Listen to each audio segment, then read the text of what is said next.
আসসালামু আলাইকুম সবাইকে। ডেমোফর মেডিকেল স্টুডেন্ট অ্যান্ড ডক্টর বইয়ের পক্ষ থেকে সাথে আছে মোহাম্মদ সাফাত হকিমন। আজকে আমাদের সামনে যে টপিক নিয়ে আলোচনা করব সেই টপিকটি হচ্ছে নন অন্টোজেনিক টিউমার। নন অন্টোজেনিক টিউমার আমরা হেডলাইন থেকে বুঝতে পারছি যে এই টিউমারগুলো আমাদের নন অন্টোজেনিক সোর্স থেকে অরিজিন হবে। বলা হচ্ছে নন অন্টোজেনিক যে সোর্স এর মধ্যে থাকে আমাদের জবন এবং ফেশিয়াল বোনের যে কার্টিলেজ থাকে, যে ফাইব্রাস টিস্যু এবং যে ভাস্কুলার এবং যে মাসেলগুলো থাকে, ওখান থেকে আমাদের মেনলি অরিজিনেট করে হচ্ছে এই ধরনের টিউমারগুলো। পাশাপাশি নিউরাল টিস্যু থেকে কী করতে পারে, অরিজিনেট করতে পারে। এবার আমরা যদি আমাদের যে বোন আছে ওই বোন থেকে কী কী টিউমার অরিজিন করে জানাই, তাহলে বিনানের মধ্যে থাকে অস্টিওমা, এরপর অস্ট্রয়েড অস্টিওমা, অস্টিওব্লাস্টোমা, এক্সিস্টোসিস এবং হচ্ছে টরাই। আর আমাদের যে মেলিগন্যান্ট বোন টিউমার আছে, মেলিগন্যান্ট বোন টিউমার থেকে আমাদের অরিজিন করে অস্টিওসার্কোমা, উইং সার্কোমা এবং মাল্টিপল মাইলোমা। আর কার্টিলেজ থেকে আমাদের যে টিউমারগুলো অ্যারাইজ করে এর মধ্যে বিনাইন রয়েছে কন্ড্রোমা, মেলিগন্যান্ট আছে কন্ড্রোসার্কোমা। আর যে ফাইব্রাস টিস্যু আছে ওখান থেকে যে বিনাইন টিস্যুগুলো অরিজিন করে এর মধ্যে আছে ফাইব্রোমা, নন ওসিফাইং ফাইব্রোমা এবং ডেসমোপ্লাস্টিক ফাইব্রোমা। আর আমাদের যে মেলিগন্যান্ট ফাইব্রাস টিউমার আছে এর মধ্যে রয়েছে ফাইব্রোসার্কোমা। আর যে ভাস্কুলার লেশন, ভাস্কুলার টিউমারের ক্ষেত্রে বিটানে থাকে হেমানজিওমা, লিম্ফানজিওমা। আর মেলিগন্যান্টের মধ্যে থাকে অ্যাঞ্জিওসার্কোমা। আর আমাদের যে মাসেল টিউমারের মধ্যে আমাদের থাকে লিওমায়োমা এবং রেবডোমায়োমা। আর মেলিগন্যান্ট কন্ডিশন হিসেবে থাকে লিওমায়োসার্কোমা, রেবডোমায়োসার্কোমা। এরপরে যে নিউরাল টিউমারগুলো আমরা দেখি এর মধ্যে বিনাইন হচ্ছে নিউরোফাইব্রোমা, সোয়ানোমা, ট্রমাটিক নিউরোমা। আর মেলিগন্যান্টের মধ্যে বলা হচ্ছে পেরিফেরাল নার্ভ শিথ টিউমার। এছাড়া অন্যান্য যে টিউমারগুলো আমরা দেখি, হ্যাঁ, যেগুলো খুবই common, giant cell tumour, central giant cell granuloma, Langerhans cell histiocytosis, হ্যাঁ, এই তিনটা প্রায় আমরা পেয়ে থাকি। বাদ বাকি প্লাজমাসাইটোমাও অনেক ক্ষেত্রে পাওয়া যায়, তবে এটা রেয়ারিটি কিছুটা বেশি। এবার আমরা প্রত্যেকটা টিউমারের হচ্ছে ইন ডিটেলস জানার চেষ্টা করব। এবার আমরা প্রথমে জানবো হচ্ছে বিনাইন সফট টিস্যু নিয়ে। বিনাইন সফট টিস্যুর মধ্যে আমরা দেখতে পাচ্ছি আমাদের মেনলি যেগুলো কমনলি পাওয়া যায় এর মধ্যে আছে ফাইব্রোমা, লাইপোমা, নিউরোফাইব্রোমা, নিউরোলেমা, হেমানজিওমা, লিম্ফানজিওমা, লিওমায়োমা এবং রেবডোমায়োমা। এবার আমার প্রত্যেকটা আর হচ্ছে ডিটেলস যদি জানার চেষ্টা করি, তাহলে প্রথমে আসা হচ্ছে ফাইব্রোমা। নাই, ফাইব্রোমাটা হচ্ছে মেনলি আমাদের মেচিওর যে ফাইব্রাস কানেক্টিভ টিস্যু থাকে ওটা দিয়ে কী হয়, কম্পোস্ট হয়। এবং বলা হচ্ছে the most common benign soft tissue tumour and the oral cavity. তাহলে আমার ওরাল ক্যাভিটির মধ্যে যেটা most common benign soft tissue tumour থাকে এটার মধ্যে সবচেয়ে বেশি পাওয়া যায় ফাইব্রোমাকে। এবার যদি বলি ইটিওলজি, তাহলে ইটিওলজির মধ্যে মেনলি কী কারণে হচ্ছে, ক্রনিক ইরিটেশনের কারণে হচ্ছে, চিক ব্যাটিংয়ের কারণে হচ্ছে, শার্প টুথ যদি থাকে এবং ফল্টি ডেন্চার। ঠিক আছে, মানে কোনো একটা জায়গার মধ্যে যদি আমাদের কী হয়, কোনো ধরনের অবস্ট্রাকশন থাকে ওরাল ক্যাভিটির মধ্যে এবং ওই জায়গায় যদি ক্রনিক ইরিটেশন হয় এবং যদি আমাদের ক্রনিক চিক ব্যাটিং হয়, পাশাপাশি আমাদের যদি কোনো ধরনের ভাঙা দাঁত থাকে বা দাঁতের অংশ থাকে, ওটার কারণে যদি কী হয়, সফট টিস্যুতে ট্রমা হয়। পাশাপাশি যদি ড্যান্সার থাকে, ড্যান্সারের কোনো পার্টস যদি কী করে সফট টিস্যুতে বাক্কালে যে মিউকোসা এবং চিকে যদি ট্রমা করে, তখন ওখান থেকে আমাদের ফাইব্রোমা হতে পারে। ক্লিনিক্যাল ফিচারের মধ্যে বলা হচ্ছে আমরা যদি ফাইব্রোমা দেখার চেষ্টা করি, এটা হবে ফার্ম হবে এবং ওয়েল কী হবে, সার্কামস্ক্রাইবড। হ্যাঁ, মানে বর্ডারটা হচ্ছে অনেক ওয়েললি ডিফাইন্ড থাকবে। এটা পেইনলেস, যেহেতু বিনাইন তো স্লো গ্রোয়িং, পাশাপাশি নর্মাল কী থাকবে, মিউকোসাল কালার। তাহলে মিউকোসাল কালারটা নর্মাল থাকবে এক্ষেত্রে। হ্যাঁ, আমরা যদি ছবি দেখি, আমরা যদি পাশের চিত্রের দিকে তাকাই, তাহলে আমরা দেখতে পাচ্ছি এই যে আমাদের লেশনটা দেখতে অনেকটা এরকম হবে, যেখানে কোনো ধরনের মিউকোসাল কালার চেঞ্জ হয় নাই, জাস্ট একটা বিনাইন গ্রোথ।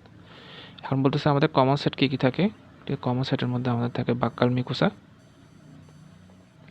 জিঞ্জিভা এবং হচ্ছে টাং। এখন যদি আমরা হিস্টোপ্যাথোলজি করার চেষ্টা করি, তাহলে আমরা দেখতে পাবো এর মধ্যে ড্যান্স কী থাকবে, কোলাজেন বান্ডেল থাকবে এবং ফাইব্রোপ্লাস্টিক সেলের অ্যাপিয়ারেন্স থাকবে। পাশাপাশি আমাদের এটা কভারিং হবে কী দিয়ে, স্টেরিফাইড স্কোমাস এপিথেলিয়াম দিয়ে। তাহলে আমাদের ট্রিটমেন্ট হচ্ছে কি, ট্রিটমেন্ট হচ্ছে মেনলি যেহেতু একটা বিনাইন গ্রোথ, তাহলে আমরা সার্জিক্যাল এক্সট্রাকশন করলেই এটা একটা ভালো কী পাবো, প্রগনোসিস পাবো। হ্যাঁ, এবার আমরা পড়বো হচ্ছে লাইপোমা নিয়ে। তাহলে লাইপোমাটা হচ্ছে মেনলি আমাদের এডিপোস যে সফট টিস্যু আছে ওটার একটা বিনাইন কন্ডিশন বা বিনাইন টিউমার বা গ্রোথ। হ্যাঁ, এখন যদি আমরা লাইপোমা দেখার চেষ্টা করি, আমরা যদি চিত্রের দিকে তাকাই, হ্যাঁ, আমরা যদি চিত্রের দিকে তাকাই তাহলে আমরা দেখতে পাচ্ছি আমাদের চিত্রের মধ্যে একটা গ্রোথ। হ্যাঁ, তাহলে এই যে গ্রোথটা হচ্ছে অনেকটা আমাদের ফেব্রুয়ারির মতো দেখতে। আলটিমেটলি আমরা যদি হিস্টোপ্যাথোলজি করি তাহলে আমরা ঠিকমতো বুঝতে পারবো এটা কি আসলে লাইপোমা নাকি ফাইব্রোমা।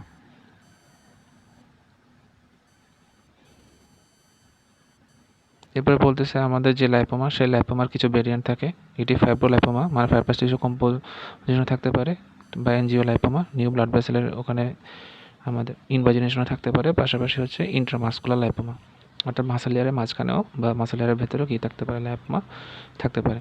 তো হিস্টোপ্যাথোলজি যদি করি তাহলে আমরা ওখানে এডিপাস টিস্যু পাবো, পাশাপাশি ফাইব্রাস ক্যাপসুল পাবো, যেটা হচ্ছে 3 হবে।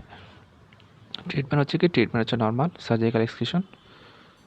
এরপরে আমরা যদি নিউরোফাইব্রোমা নিয়ে পড়ার চেষ্টা করি, নিউরোফাইব্রোমাটা মেনলি হচ্ছে আমাদের পেরিফেরাল যে নার্ভ শিট থাকে, ওই পেরিফেরাল নার্ভ শিটের টিউমার, যেটার মধ্যে সোয়ান সেল থাকে, ফাইব্রোব্লাস্ট থাকে এবং পেরিনিউরাল সেল থাকে। ঠিক আছে, খুবই important composition. Schwann cell, fibroblast এবং পেরিনিউরাল সেল থাকে। টাইপ যদি বলি, টাইপের মধ্যে একটা হচ্ছে আমার সলিটারি মানে সিঙ্গেল, আর একটা হচ্ছে কি মাল্টিপল। ঠিক আছে, এখন যদি আমরা ছবি দেখার চেষ্টা করি, আমরা যদি ছবির দিকে তাকাই তাহলে আমরা দেখতে পাচ্ছি নিউরোফাইব্রোমার যে হচ্ছে জেনারেলাইজড অ্যাপিয়ারেন্স, সেই জেনারেলাইজড অ্যাপিয়ারেন্সটা দেখতে অনেকটা এরকম, যেটা বলতেছে আমাদের সফট হবে অনেক বেশি, মানে কিছুটা ফ্লাকচুয়েটিংও হতে পারে এবং এটা ইল ডিফাইন্ড হবে, মানে বর্ডারটা ইল ডিফাইন্ড থাকে।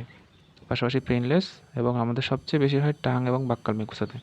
হ্যাঁ, এটা খুবই ইম্পর্টেন্ট একটা সাইট ফর নিউরোফাইব্রোমা। এবার যদি আমরা হিস্টোপ্যাথোলজি করি তাহলে আমরা পাবো হচ্ছে কি স্পিন্ডল শেপ কিছু সেল পাবো, নিউক্লিয়াস ওভি শেপ থাকবে এবং মিক্সয়েড স্ট্রোমা থাকবে। হ্যাঁ, তার পাশাপাশি হচ্ছে আমাদের আনক্যাপসুলেটেড লেশন, মানে ওয়েল ডিফাইন্ড বর্ডার না, ওইটা বলতেছে। এখন মিক্সয়েড স্ট্রোমা মানে কি? মিক্সয়েড বলতে মেইনলি বোঝায় এটা হচ্ছে যে এলাকা একটা অ্যাপিয়ারেন্স থাকবে। ঠিক আছে, এবং এটা হচ্ছে আমাদের এক্সট্রা সেলুলার ম্যাট্রিক্সের যে হচ্ছে অ্যাপিয়ারেন্সটাকে আমরা যে এলাক দেখব। পাশাপাশি এর মধ্যে আমাদের মিউকোপলিস্যাকারাইডের অ্যাপিয়ারেন্স থাকে এবং এটা দেখতে অনেকটা জিরাটিনাস লেশনের মতো। আর স্ট্রোমা বলতে মেইনলি বোঝাচ্ছে আমাদের আশেপাশে যে সাপোর্টিং স্ট্রাকচার থাকে একটা টিস্যুর, সেটাকে বলা হয়ে থাকে। এবার আমরা ট্রিটমেন্ট যদি দেখি, তো ট্রিটমেন্টের ক্ষেত্রে মেইনলি আলটিমেটলি আমরা কী করবো, সার্জিক্যাল এক্সট্রাকশন করবো, যাতে করে আমাদের যে নার্ভ সাপ্লাইটা আছে নিউরোফাইব্রোমার মধ্যে, ওটা হচ্ছে যাতে ইনটেক্ট থাকে, ওটা আমাদের মাথায় রাখতে হবে এবং ফলো আপ দিতে হবে। ঠিক আছে, এবং হচ্ছে আমাদের রেগুলার ফলো আপটা হচ্ছে কি ইম্পর্টেন্স। এবার আমরা দেখি নিউরোলেমা বা হচ্ছে সোয়ানোমা। ঠিক আছে, নিউরোলেমা বা সোয়ানোমা যেটা আছে, ঠিক আছে, এই ক্ষেত্রে সেটা হচ্ছে mainly encapsulated nerve tumour arising from the Schwann cells only. তো যদি মাত্র সোয়ান সেল থেকে যখন হচ্ছে আমাদের বিরিয়ান টিউমারটা অ্যারাইজ করবে, তখন সেটাকে আমরা সোয়ানোমা বা নিউরোলেমা বলবো। হ্যাঁ, আর নিউরোফাইব্রোমাটা হচ্ছে কি সোয়ান সেল থেকে হতে পারে, ফাইব্রোব্লাস্ট থেকে হতে পারে, পেরিনিউরাল সেল থেকেও হতে পারে। ক্লিনিক্যাল ফিচার্স হচ্ছে আমাদের প্রায় সেম কন্ডিশন দেখা যায় মুখের মধ্যে, slowly growing, painless, farm swelling, এবং সবচেয়ে বেশি হয় টাঙের মধ্যে। তাহলে আমাদের নিউরোফাইব্রোমার সাথে সোয়ানোমার মেন বেসিক পার্থক্য হচ্ছে হিস্টোলজিতে, প্লাস হচ্ছে সাইডের ক্ষেত্রে ওখানে বাক্কাল মুখস্থ পাওয়া যায়, এখানে সবচেয়ে বেশি পাওয়া যায় টাঙে। আর বলতেছে এটার প্যাথোলজিক্যাল ফিচারটা হচ্ছে ভেরি ইম্পর্টেন্ট, কারণ হচ্ছে আমরা যদি দেখি এখানে কিছু প্যাটার্ন দেখা যায়, অ্যান্টনি প্যাটার্ন এ, প্যাটার্ন বি, এবং হচ্ছে বেরিকাই বডিস। আমরা জাস্ট নামগুলো মাথায় রাখলে হবে, এত ডিটেলস মনে রাখার দরকার নাই, জাস্ট নামগুলো হচ্ছে ইম্পর্টেন্ট। তাহলে আমাদের ওভারঅল সবগুলো ট্রিটমেন্ট হচ্ছে কি সার্জিক্যাল এক্সিশন। এবার আমরা দেখবো হচ্ছে হেমানজিওমা নিয়ে। হেমানজিওমাটা হচ্ছে মেনলি আমাদের একটা ভাস্কুলার টিউমার বা হ্যামাটোমা অফ ব্লাড ভেসেলস। তাহলে ব্লাড ভেসেল থেকে আমাদের যে ভেনাস সফট টিস্যুটা অ্যারেস্ট করে সেটাকে বলা হয় হচ্ছে হেমানজিওমা। এখন এটা ক্যাপিলারি ব্লাড ভেসেল থেকে হতে পারে, ক্যাভার্নাস ব্লাড ভেসেল থেকেও হতে পারে। ক্লিনিক্যাল ফিচারটা হচ্ছে আমাদের কী হবে, র্যাট এবং স্লো হিলিং এবং হচ্ছে ব্লাঞ্চিং হবে। যখন আমরা এটা প্রেশার দেবো তখন ওই জায়গার মধ্যে এটা দেবে যাবে, পরে আবার হচ্ছে আগের মতো সোয়েলিংটা চলে আসবে, এবং সবচেয়ে বেশি হয় কাদের, চিলড্রেনের। হ্যাঁ, আমরা যদি একটু ছবি দেখি, এই যে আমরা যে ছবি দেখতে পাচ্ছি, এই ছবির মধ্যে আমাদের এই যে ব্লুইশ বা পার্পলিশ যে একটা অ্যাপিয়ারেন্স আছে, হ্যাঁ, সেটাই হচ্ছে কি হেমানজিওমার একটা ক্লিনিক্যাল অ্যাপিয়ারেন্স।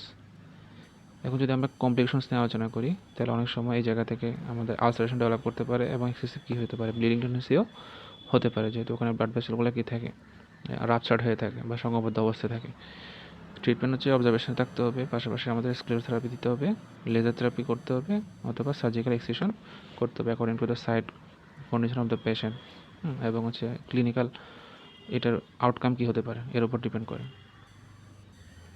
এবার আমরা পড়বো হচ্ছে লিম্ফানজিওমা নিয়ে। লিম্ফানজিওমাটা মেইনলি হচ্ছে আমাদের লিম্ফেটিক যে ভেসেল থাকে এই ভেসেল থেকে কী করে অ্যারাইজ করে, ঠিক আছে। এটা ক্লিনিক্যাল ফিচারটা হচ্ছে কি, এটা হচ্ছে ভেসিকুলার সারফেস থাকতে পারে এবং বলা হচ্ছে ফ্রগ এক অ্যাপিয়ারেন্স, জাস্ট নামটা মাথায় রাখলে হবে। এবং আমাদের বলা হচ্ছে টাং ইনভলভমেন্ট কজেস ম্যাক্রোগ্লোসি। তাহলে যখন আমাদের লিম্ফানজিওমা টাং ইনভলভ করবে তখন সেটাকে আমরা বলবো হচ্ছে কি ম্যাক্রোগ্লোসি। হ্যাঁ, আমার টাঙের অ্যাপিয়ারেন্সটা অনেক বেশি বড় হয়ে যাবে।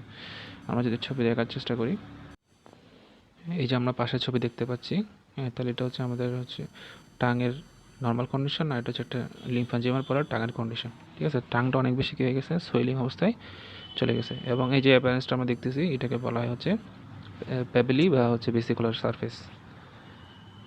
এবার হিস্টোপ্যাথোলজি যদি দেখি তাহলে বলতেছি ডায়ালেটেড কী থাকবে, লিম্ফেটিক চ্যানেল থাকবে, যেটার মধ্যে আমাদের কী থাকবে, কিছু ফ্লুইড থাকবে, যে ফ্লুইডের মধ্যে কী থাকে, প্রোটিনশিয়াস ফ্লুইড থাকে। ট্রিটমেন্ট হচ্ছে আমার সার্জিক্যাল এক্সিশন, যেহেতু রিকারেন্স অনেক বেশি কমন এই জন্য আমাদের রেগুলার ফলো আপে থাকতে হয়। এরপরে বলা হচ্ছে লায়োমায়োমা। লায়োমায়োমাটা হচ্ছে একটা স্মুথ মাসেলের ভিনাইন টিউমার, যেটা সাধারণত আমাদের ব্লাড ভেসেলের ওয়াল থেকে অ্যারেস্ট করে। এটাও হচ্ছে আমাদের স্মল ফার্ম একটা পেইনলেস নোডিউল লিপস, প্যালেট এবং টাঙের মধ্যে থাকে। হ্যাঁ, আমরা যদি একটু ছবি দেখি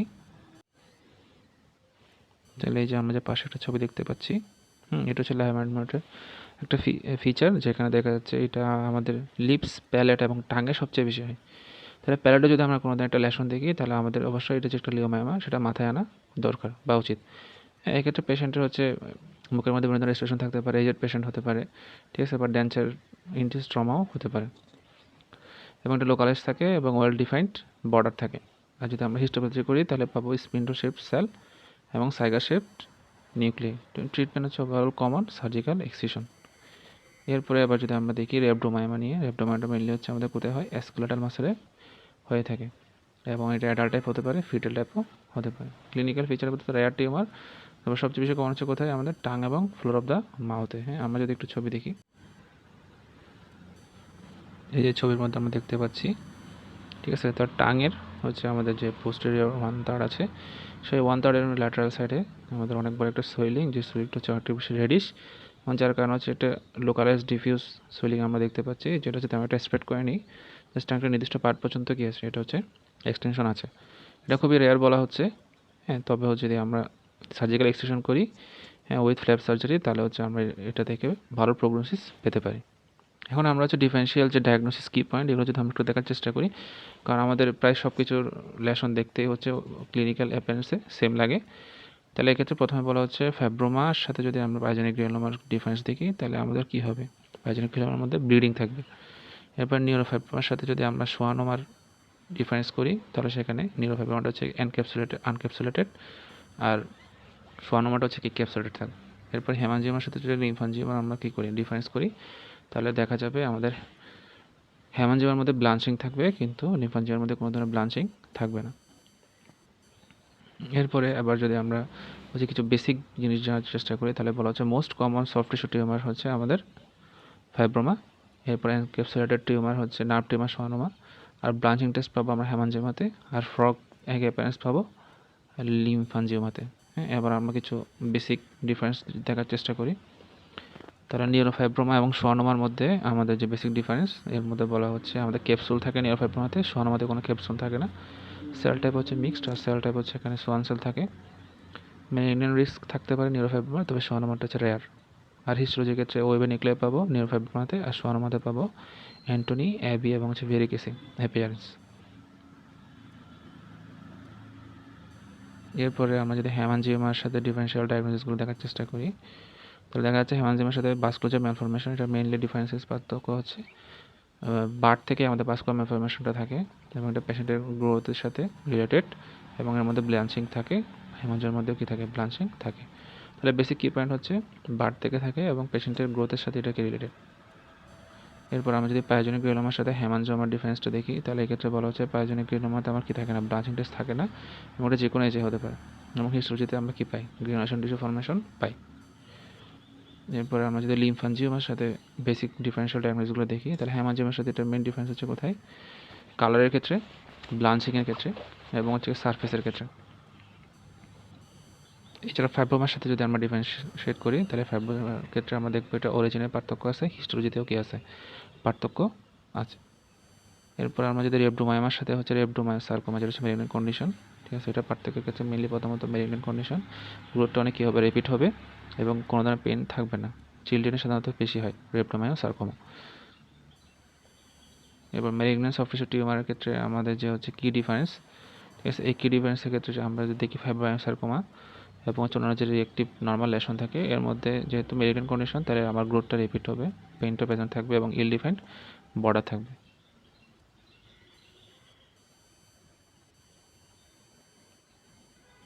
এরপর আমরা এবার এই চার্ট দেখার চেষ্টা করি, ঠিক আছে। এর আগে আমাদের আরও কিছু ডিফারেন্সিয়াল ডায়াগনোসিস আছে, যেমন হচ্ছে লাইপোমার সাথে আমাদের সাধারণত রেনোলা অনেক সময় কী হয়, হ্যাঁ, তারপর হচ্ছে কোইনসাইড করে। এক্ষেত্রে কনসিস্টেন্সিটা দেখতে হবে, রেনোলা কনসিস্টেন্সি ফ্লাকচুয়েন্ট, রেনোলা অ্যাপিয়ারেন্সটা হচ্ছে বয়েলিশ এবং অরিজিনাল কি সেলেবারি ক্লিয়ার। মেইন লোকেশন হচ্ছে ফ্লোর অফ দ্য মাউথ। আর যদি ডার্মিয়াল সিস্ট নিয়ে আলোচনা করি তাহলে ডার্মিয়াল সিস্টের ক্ষেত্রে এটা হচ্ছে ইয়ং অ্যাডাল্টে হবে, কনসিস্ট হবে সিস্টিক কনসিস্টেন্সি, নট সফট, ঠিক আছে। এটাই সিস্টিক কনসিস্টেন্সির ক্ষেত্রে হচ্ছে কিছুটা হচ্ছে ডাফি থাকে, ডাফি মানে হচ্ছে সফটের চেয়ে এবং হার্ডের মাঝামাঝি একটা অবস্থান, এবং আমাদের এটা ওয়েল ডিফাইন্ড থাকে, ঠিক আছে। রেডিওলজি যদি করি তাহলে ওখানে আমার রেডিওলোসেন এভারেন্স পাবো লাইফোমার ক্ষেত্রে। আর সিস্টের ক্ষেত্রে আমাদের সিস্টের যে ক্যাপসুল থাকে ওই ক্যাপসুলটা ভালো মতো রেডিওলজিতে আমরা বুঝতে পারবো। এবার আমরা যদি এই যে চার্ট, এই চার্টটা যদি একটু সামারি করার চেষ্টা করি, তাহলে বলতেছে প্রথমে আমরা যদি একটা ওয়েল ডিফাইন্ড মোস্টলি বা হোলি রেডিওপ্যাক লেশন পাই রেডিওলজিতে, তাহলে প্রথমত এটা আমাদের অরিজিন ওয়াইজ ভাগ করতে পারি। একটা হচ্ছে আমাদের সফট টিস্যু, একটা হচ্ছে আমাদের বোনের মধ্যে। এখন যদি সফট টিস্যুতে আমরা হচ্ছে দেখার চেষ্টা করি তাহলে দেখা যাচ্ছে এটা কি সেরেব্রাল গ্ল্যান্ডে আছে নাকি নেকে আছে, ঠিক আছে, নাকি হচ্ছে অন্যান্য যে কোনো জায়গার মধ্যে থাকে। এখন বলতে যদি সেরেব্রাল গ্ল্যান্ডে থাকে তাহলে এটা সায়োলিথ হতে পারে, আর যদি নেকে থাকে তাহলে এটা লিম্ফ নোড ইনভলভ করছে কিনা দেখতে হবে, পাশাপাশি এটা টিউবারকুলোসিসও হতে পারে। আর অন্যান্য জায়গায় যদি হয় তাহলে এটা কোনো একটা ফরেন বডি হতে পারে। তাহলে এখন সায়োলিথ কিনা এটা হচ্ছে আমাদের সাইলোগ্রাফি বা আল্ট্রাসাউন্ড করতে হবে। আর এটা হচ্ছে আমাদের নেকের মধ্যে কোনো ধরনের লিম্ফ নোড ইনভলভ করলো কিনা, টিবি কিনা, এটার জন্য আমাদের টিউবারকুলোসিস এভিডেন্সের যে প্রক্রিয়াগুলো আছে ওগুলো করে দেখতে হবে। পাশাপাশি ফরেন বডি কিনা এটার জন্য আমাদের কী করতে হবে, বায়োপসি করে দেখতে হবে। এরপরে বোন, হ্যাঁ, বোনের ক্ষেত্রে এটা হচ্ছে আমাদের কোন জায়গায় আছে, এটা কি মেনলি আমাদের অ্যালভিওলার বোনের মধ্যে আছে, হ্যাঁ, পাশাপাশি হচ্ছে এটা কি আমাদের কোনো একটা তুতের হচ্ছে রুটের সাথে রিলেশন আছে, পাশাপাশি কোনো রেডিওসেন্ট মার্জিন আছে কিনা, হ্যাঁ, এবং বলছে না এটা কি তুতের সাথে কোনো ধরনের কি নাই ইনভলভমেন্ট নাই, কিন্তু রেডিওসেন্ট ড্রিম দেখা যায় এবং কোনো ধরনের গ্রাউন্ড গ্লাস অ্যাপিয়ারেন্স আমরা দেখতে পাচ্ছি কিনা, এবং ডেন্সলি স্ক্লেরোটিক কোনো সেন্টার আছে কিনা রেডিওগ্রাফিতে, হ্যাঁ। এরপরে আরেকটা বলছে dense area with sharply defined margin. আর ডেন্স এরিয়া কিন্তু হচ্ছে কি আমাদের মার্জিনটা শার্পলি ডিফাইন্ড হবে, কোনো ধরনের রেডিওসেন্ট রিম থাকবে না। তো অ্যালভিওলার বোনে যদি মেনলি ইনভলভ করে তখন আমরা সেটাকে রন্টম বা বেসিক অনোজেনিক টিউমার বলতে পারি। যখন আমাদের রুটের সাথে রেডিওসেন একটা কী থাকবে, মার্জিন থাকবে, তখন আমরা সেটাকে বলতে পারি সিমেন্টোব্লাস্টোমা বা সিমেন্টোসিফাইং ফাইব্রোমা। যখন তুতের সাথে আমাদের গ্রাউন্ড গ্লাস অ্যাপিয়ারেন্স থাকবে, রেডিওসেন রিম থাকবে, ঠিক আছে, তুতের সাথে রিলেটেড থাকবে না কিন্তু রেডিওসেন রিম থাকবে এবং অরেঞ্জ পিল বা গ্রাউন্ড গ্লাস অ্যাপিয়ারেন্স থাকবে, তখন সেটাকে আমরা বলতে পারি ওসিফাইং ফাইব্রোমা, সিমেন্টোসিফাইং ফাইব্রোমা। এরপরে বলতেছে যদি আমাদের কোনো ধরনের রেডিওসেন রিম থাকবে না, ঠিক আছে, এবং সারফেস অফ দ্য বোন বা উইথিনের মধ্যে থাকবে, তখন সেটাকে আমরা বলতে পারি অস্টিওমা, ঠিক আছে। এখন যদি আমাদের সেটা ওডন্টম হয় বা বিনাইন অন্ডোজেনিক টিউমার হয়, ঠিক আছে, তখন আমাদের কী করতে হবে, তখন আমাদের মেন কাজ হচ্ছে কোনো ধরনের ট্রিটমেন্টের দরকার হয় না, এটা সেলফ লিমিটিং এবং আস্তে আস্তে ভালো হয়ে যায়। আর যদি আমাদের সুপারফিশিয়াল লার্জ এবং কী হয় সাজেস্টিভ হয়, তখন আমরা বায়োপসি করে কনফার্মেশনে চলে যেতে পারি, হ্যাঁ, আরও বেশি কনফার্ম হতে পারে যেটা মেলিগন্যান্ট ট্রান্সফরমেশন হবে কিনা। এখন যদি সিমেন্টোব্লাস্টোমা হয়, সিমেন্টোব্লাস্টোমার ক্ষেত্রে বলতেছে এক্সিশন কী করবো, বায়োপসি করবো ফর ট্রিটমেন্টের জন্য এবং টু কনফার্ম দ্য ডায়াগনোসিস, হ্যাঁ। আর যদি সিমেন্টোসিফাইং ফাইব্রোমা বা ওসিফাইং ফাইব্রোমা হয় তাহলে এক্ষেত্রেও সেম, আমাদের মেইন হচ্ছে বায়োপসি করে আলটিমেটলি ডায়াগনোসিস কনফার্ম করতে হবে এবং ট্রিটমেন্ট প্রোটোকল মেনটেন করতে হবে। পাশাপাশি আমাদের যদি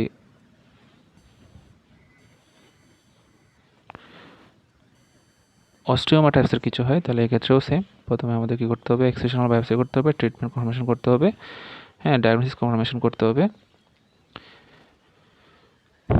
এরপরে আমরা হচ্ছে সেটাকে কী করব, প্রপার ট্রিটমেন্ট যে প্রোটোকল আছে ওই প্রোটোকলটা আমরা মেনে চলার চেষ্টা করব।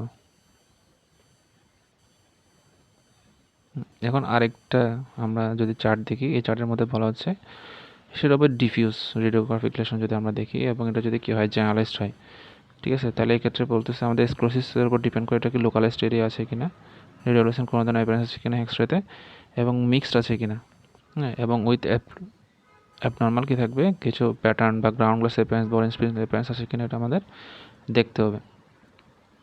ঠিক আছে, তাহলে এটা কিন্তু আমাদের অন্টোজেনিক সোর্স এভাবে আলাদা করে বলা হয় নাই বা স্পেসিফিকভাবে বলা হয়নি। তাহলে ইউজুয়ালি আমরা দেখতে হবে হচ্ছে এটা কোথায় কোথায় আছে, এটা কি আমাদের অ্যাপেক্স সাইডে আছে কিনা বা নন অ্যাপেক্স সাইডে আছে কিনা, এরগুলো শেপে আছে কিনা। ঠিক আছে, যদি অ্যাসিমটোমেটিক হয় তাহলে এক্ষেত্রে বলতে সেটা সাধারণত স্ক্লেরোসিং অসাইটিস হতে পারে বা ড্যান্স বোন আয়রন হতে পারে।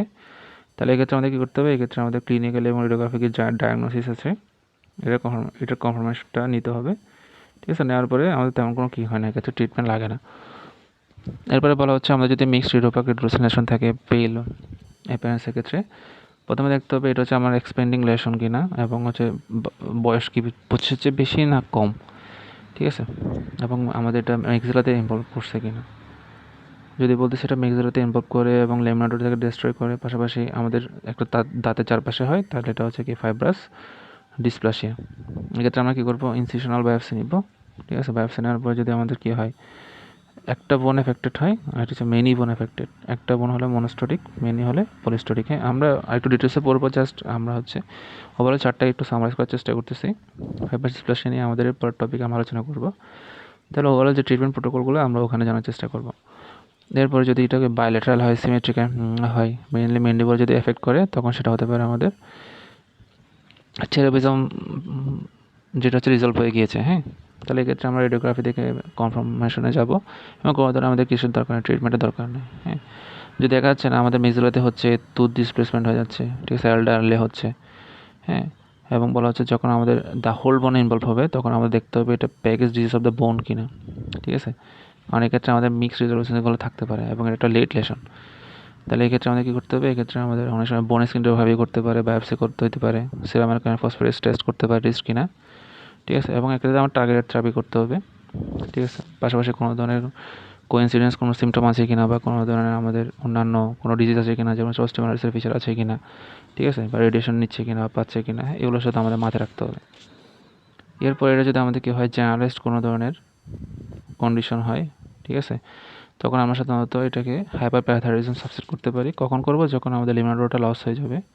ঠিক আছে, এখানে যে বলাই আছে আমাদের কী হবে, এই লস অফ লিমিনাডোরা, এবং এটা সিভিয়ার হবে এবং ওয়েল ডিফাইন্ড থাকবে ইন এডিশন। ঠিক আছে, তাহলে ডায়াগনোসিস কনফার্ম করার জন্য আমরা কী করবো, ডায়াগনোসিস কনফার্ম করার জন্য আমরা সিরাম ক্যালসিয়াম, প্যারাথরমোনাস এগুলো করার চেষ্টা করব, এবং কনফার্মেশন করার পরে আলটিমেটলি আমাদের থাইরয়েড থেরাপিটা দিতে হবে। হ্যাঁ, বা হচ্ছে আমাদের থাইরয়েড লেভেলের মধ্যে যদি কোনো ধরনের অসামঞ্জস্য থাকে, যেটা আমাদের কী করতে হবে, ঠিক করতে হবে। এক্ষেত্রে আমরা বিভিন্ন ধরনের মেডিকেশন ইউজ করি। হ্যাঁ, পরবর্তীতে আমরা যখন স্পেসিফিকভাবে আমাদের যে ফাইব্রাস লেশন আছে ওই টপিকে পড়বো, ওই টপিকে আরও বিস্তারিত আমরা জানবো।